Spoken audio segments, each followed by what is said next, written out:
qui influence réellement vos pensées, vos choix et même vos résultats financiers? Avez-vous déjà remarqué que certaines personnes vous tirent vers le haut alors que d'autres vous maintiennent dans la médiocrité? Si vous cherchez à transformer votre vie et vos finances, restez bien attentif à ce message.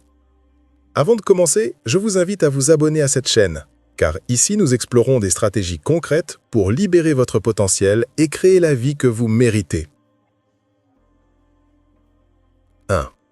Qui fréquentez-vous vraiment? Prenez un moment pour réfléchir. Qui sont les 5 personnes avec lesquelles vous passez le plus de temps au quotidien?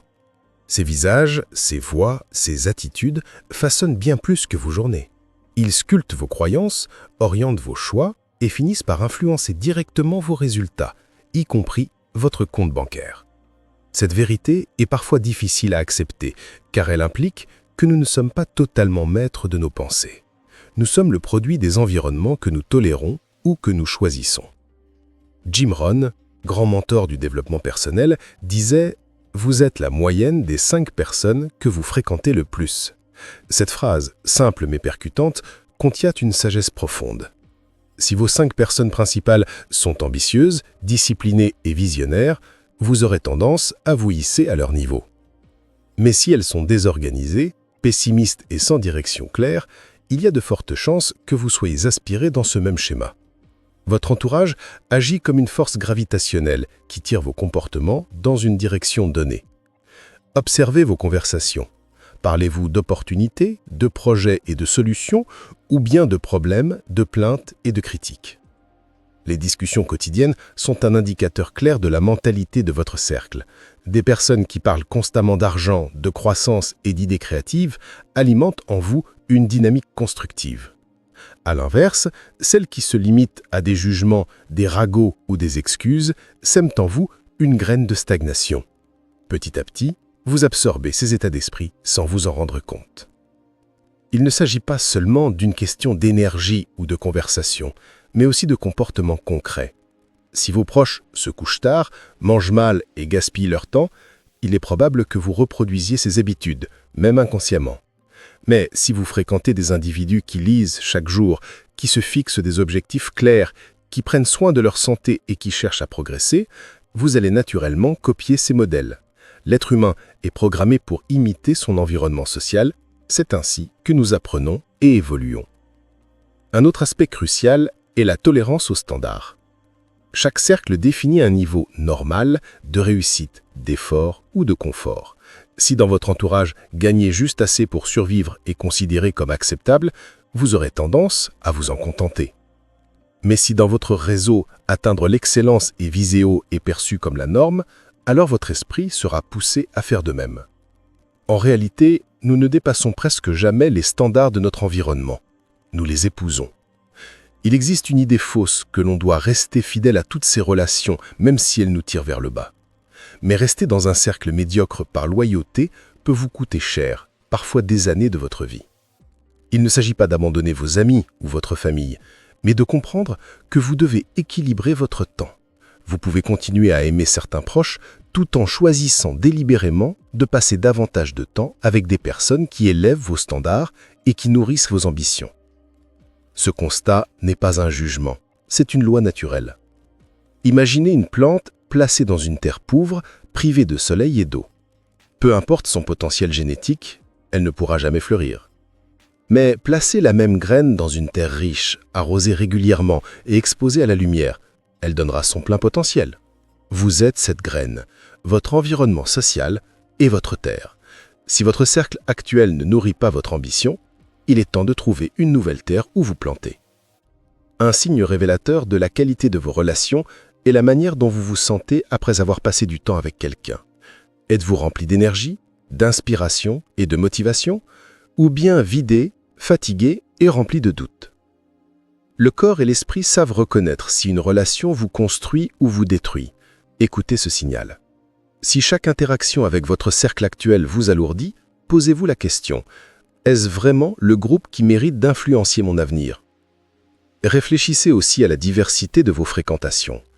Avez-vous autour de vous des personnes qui possèdent déjà ce que vous désirez atteindre? Des entrepreneurs? Des penseurs? Des visionnaires? Ou êtes-vous uniquement entouré de personnes qui vivent au jour le jour, sans plan et sans ambition claire?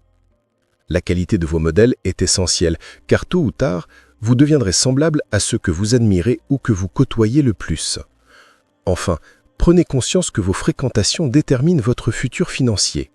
Votre compte bancaire n'est pas seulement lié à vos efforts individuels, mais aussi à la mentalité collective qui vous entoure. Si vos proches vous répètent constamment que l'argent est difficile à gagner ou que la richesse est réservée aux autres, ces croyances s'infiltreront en vous. Mais si votre cercle parle de création de valeur, d'investissement et d'opportunités, votre esprit s'ouvrira à d'autres horizons. La prospérité n'est pas une affaire isolée, c'est un état d'esprit contagieux. 2. L'influence des habitudes du cercle social. Les habitudes sont la colonne vertébrale de notre quotidien. Nous pensons souvent que nos choix sont conscients, mais la majorité de nos actions est en réalité dictée par la répétition de comportements automatiques. Et ces habitudes, bonnes ou mauvaises, ne se construisent pas dans le vide. Elles se développent et s'enracinent au sein de notre environnement social. Chaque jour, vous absorbez inconsciemment les habitudes de ceux que vous côtoyez, tout comme une éponge absorbe l'eau dans laquelle elle est plongée. Si vous vivez entouré de personnes qui se lèvent tard, passent leur soirée devant la télévision et dépensent sans compter, il devient presque impossible de rester discipliné et organisé. Pourquoi? Parce que la pression collective agit comme une norme invisible. Vous pouvez résister quelques jours, voire quelques semaines, mais tôt ou tard, vous vous alignez avec la majorité. L'esprit humain déteste se sentir en décalage avec son groupe. Il préfère l'harmonie, même au prix de l'ambition personnelle. A l'inverse, si votre cercle d'amis pratique la lecture quotidienne, l'exercice physique et la planification des objectifs, il est beaucoup plus naturel pour vous d'adopter ces comportements. Vous n'avez pas besoin d'une discipline surhumaine. La dynamique de groupe vous pousse dans cette direction. Les habitudes positives deviennent contagieuses. Quand vous voyez vos proches avancer, progresser, apprendre et s'améliorer, vous ressentez une envie profonde de faire de même. Vous ne voulez pas rester à la traîne, vous voulez suivre le rythme. Les conversations jouent aussi un rôle majeur dans ce processus. Imaginez que chaque semaine, vos rencontres soient dominées par des plaintes, des critiques et des discussions superficielles. Peu à peu, ces thèmes deviennent votre cadre de pensée habituel. Vous commencez à voir le monde avec la même étroitesse d'esprit. Et sans vous en rendre compte, vous répétez les mêmes croyances limitantes. Mais si vos échanges gravitent autour de la croissance, des projets, des solutions et des rêves, vos pensées évoluent dans une toute autre direction. Votre langage devient plus orienté vers l'action et vos choix suivent cette énergie nouvelle. Les habitudes de votre cercle social ne concernent pas seulement la façon dont vous dépensez votre temps, mais aussi votre rapport à l'argent. Si vous fréquentez des personnes qui considèrent qu'épargner est inutile et que dépenser immédiatement est normal, vous finirez par adopter cette logique. Mais si vous êtes entouré de personnes qui parlent d'investissement, de création de valeur et de discipline financière, vous intégrerez naturellement ces habitudes dans votre vie. Les finances ne sont pas qu'une affaire de chiffres, ce sont des habitudes sociales qui se transmettent. Un autre point essentiel est la gestion des émotions. Votre entourage peut vous apprendre à réagir face aux difficultés. Certaines personnes affrontent les obstacles avec calme et résilience, d'autres explosent au moindre problème. À force d'observer et de partager ces réactions, vous finissez par adopter le même style émotionnel, et cela détermine directement votre capacité à réussir. Car la réussite n'est pas une absence de défis, mais la capacité à les surmonter sans perdre votre vision. Nous sous-estimons souvent la puissance de la répétition collective. Si dans votre cercle la procrastination est tolérée, elle deviendra normale. Si dans votre cercle l'excellence est exigée, vous serez poussé à donner le meilleur de vous-même. Ce mécanisme agit subtilement mais inexorablement. L'humain est un être social. Nous cherchons constamment l'approbation des autres. Et pour obtenir cette approbation, nous adoptons leurs habitudes, leurs routines et leurs croyances. Le groupe devient le modèle et nous devenons la copie. Un exemple simple, imaginez que vous rejoignez un club de sport où tous les membres s'entraînent 3 fois par semaine. Au début, vous pourriez vous sentir fatigué ou intimidé, mais très vite vous intégrez ce rythme car c'est la norme du groupe. Si vous manquez une séance, vous vous sentez en décalage. Le cercle social agit donc comme un moteur puissant qui vous pousse à maintenir une habitude que vous auriez peut-être abandonnée seul. Le même principe s'applique dans la vie financière, intellectuelle et professionnelle. Le danger, c'est que ce mécanisme fonctionne autant dans le positif que dans le négatif. Si vous êtes entouré de personnes qui gaspillent leur potentiel, qui abandonnent leurs projets ou qui se contentent de peu, vous serez happé par cette inertie. Même si vous avez des rêves ambitieux, l'absence d'un environnement stimulant les étouffera. C'est comme essayer de courir contre le vent. Vous dépensez une énergie énorme, mais vous n'avancez presque pas. Voilà pourquoi il est crucial de choisir un cercle qui alimente vos ambitions au lieu de les étouffer. En fin de compte, vos habitudes ne sont pas seulement les vôtres, elles sont le reflet collectif de votre entourage. Vous pouvez avoir les meilleures intentions du monde, mais si votre cercle ne partage pas ces intentions, vous serez freiné dans votre progression. C'est pour cette raison que tant de mentors insistent sur l'importance de bien choisir ses fréquentations. Car en changeant de cercle, vous changez vos habitudes. Et en changeant vos habitudes, vous transformez vos résultats. 3. S'entourer d'excellence.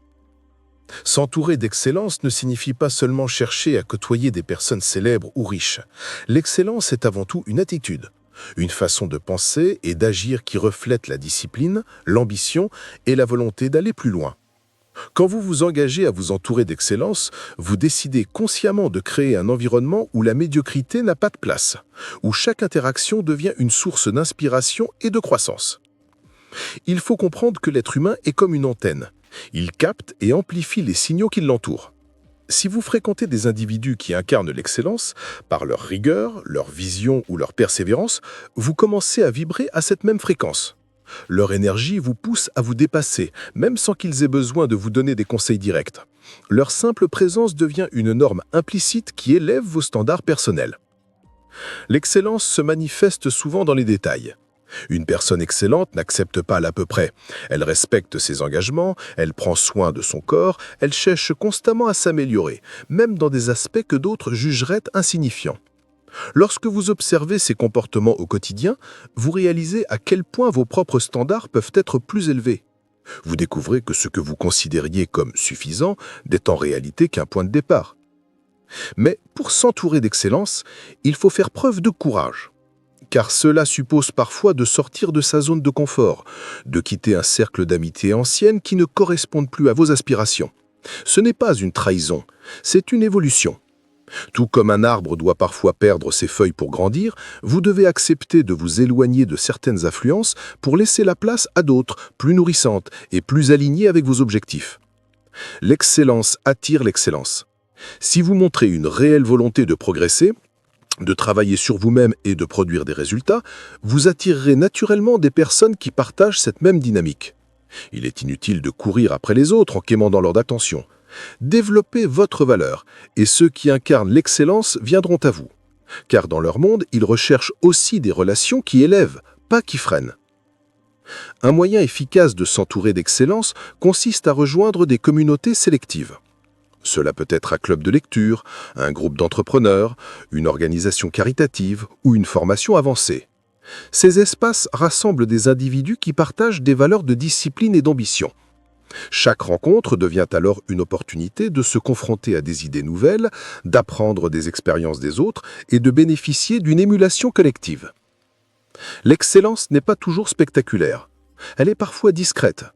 Vous pouvez la trouver chez une personne qui se lève à 5 heures du matin pour courir, chez un collègue qui ne remet jamais ses dossiers à demain, ou chez un ami qui garde son intégrité même dans les situations difficiles. En apprenant à reconnaître ces petites manifestations d'excellence, vous développez votre capacité à les intégrer dans votre propre vie. Car l'excellence est un ensemble de choix quotidiens, pas seulement des grandes victoires visibles. S'entourer d'excellence, c'est aussi apprendre à dire non.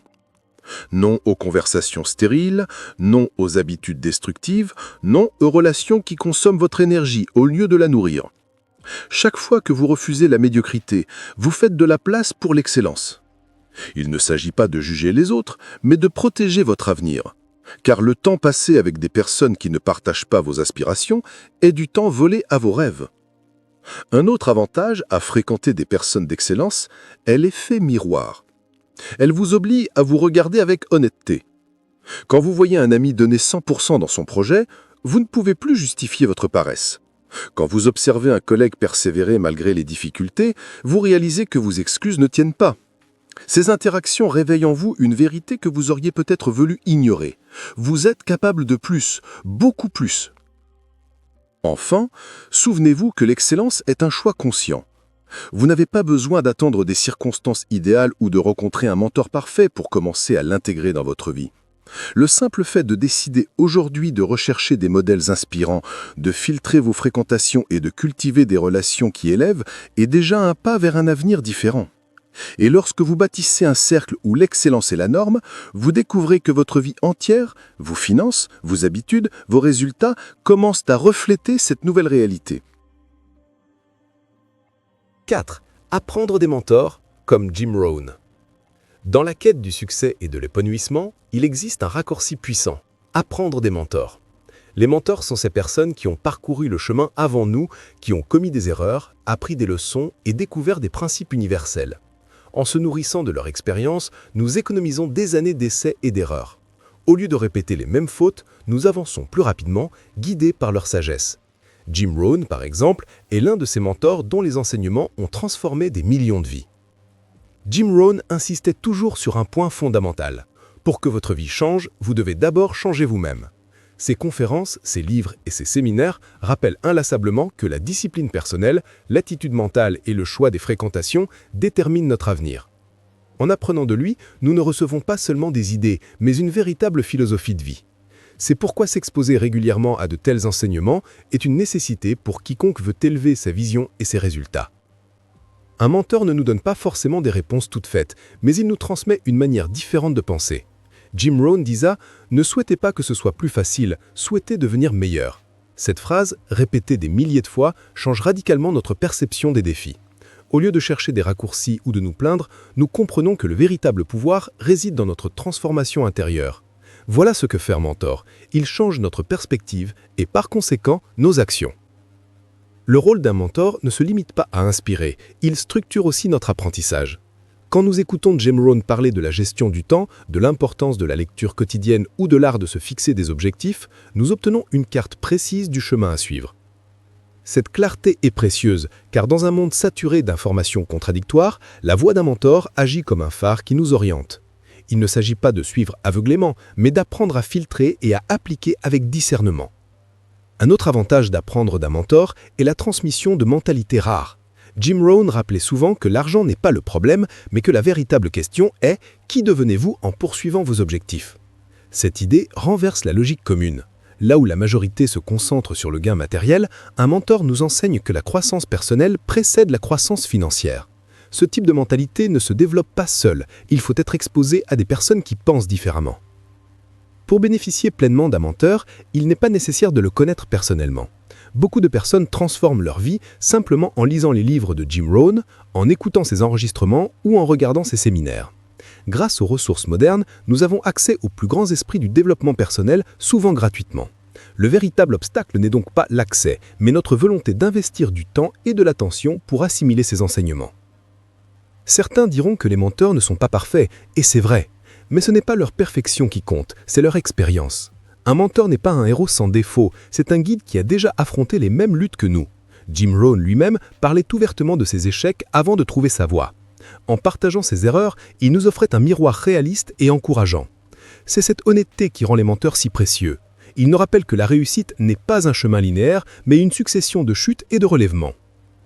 Apprendre d'un mentor, c'est adopter une discipline d'écoute et de répétition. Les leçons les plus puissantes ne s'intègrent pas en une seule fois. Jim Rohn conseillait de relire, de réécouter et de répéter sans cesse les enseignements qui nous élèvent. Car chaque fois que nous revenons sur une idée, nous la comprenons à un niveau plus profond. Ce processus crée un ancrage durable qui transforme lentement nos habitudes et nos décisions quotidiennes. Il est également important de comprendre que les mentors ne servent pas uniquement à nous inspirer, mais à nous challenger. Un bon mentor n'apaise pas toujours, il dérange parfois.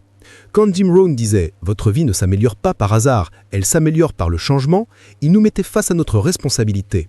Il ne nous caressait pas dans le sens du poil, il nous obligeait à reconnaître que notre avenir dépendait de nos choix présents. C'est ce genre de vérité, parfois inconfortable, qui déclenche de réelles transformations. Enfin, apprendre des mentors comme Jim Rohn, c'est investir dans le capital le plus précieux, soi-même.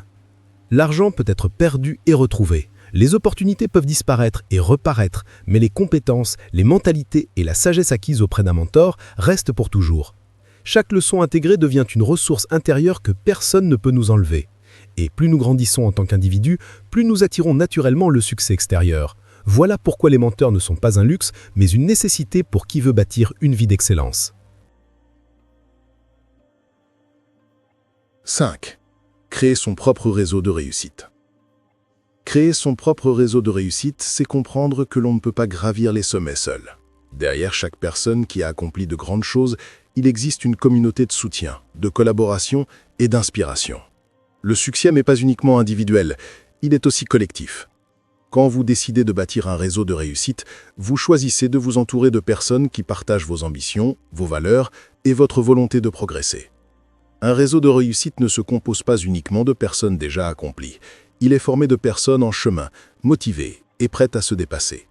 Ce qui compte, ce n'est pas leur niveau actuel, mais leur état d'esprit. Être entouré de gens qui aspirent à grandir crée une énergie dynamique et contagieuse.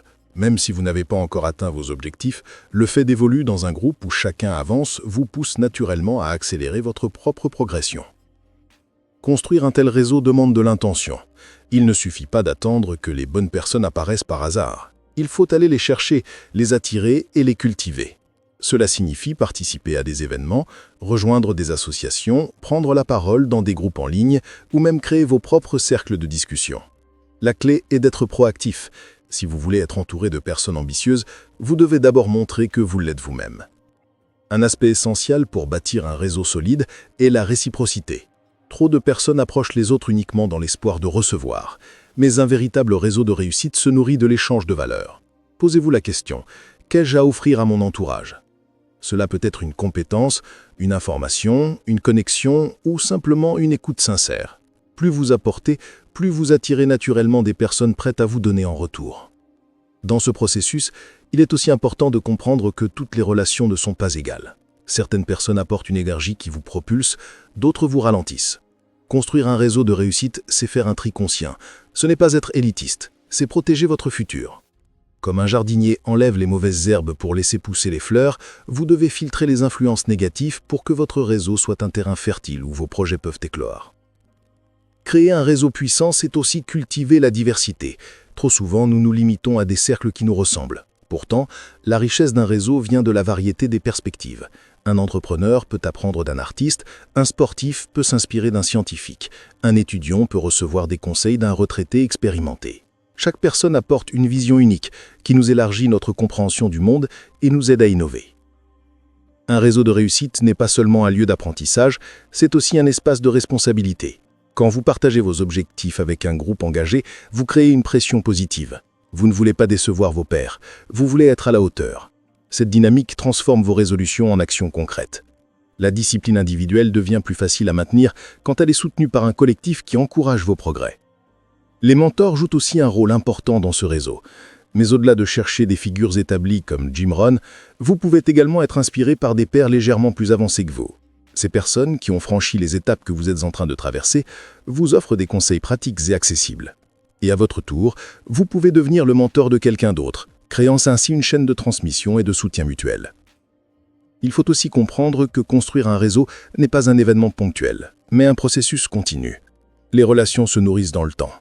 Il ne suffit pas de rencontrer quelqu'un une fois, il faut maintenir le lien, montrer de l'intérêt, rester présent. Un réseau de réussite se construit sur la constance, la confiance et la loyauté. Ceux qui négligent ces aspects finissent par avoir des contacts superficiels au lieu de véritables alliés. Enfin, créer son propre réseau de réussite, c'est bâtir un écosystème où la croissance devient inévitable. Quand vous êtes entouré de personnes qui rêvent grand, qui agissent avec détermination et qui célèbrent vos victoires, vous ne pouvez pas rester petit. Vous êtes constamment stimulé, challengé et inspiré. Dans un tel environnement, vos habitudes, vos croyances et vos résultats financiers évoluent naturellement vers le haut. Votre réseau devient votre plus grand actif, bien plus puissant que n'importe quel compte bancaire. Vos associations déterminent votre avenir. Si vous changez vos fréquentations, vous changez vos habitudes. Si vous changez vos habitudes, vous changez vos résultats. Alors posez-vous cette question. Avec qui allez-vous marcher dans les prochains mois ? Merci d'avoir écouté ce message. Si vous souhaitez recevoir plus de conseils puissants pour développer votre potentiel, abonnez-vous dès maintenant et activez la cloche. Votre avenir dépend des choix que vous faites aujourd'hui.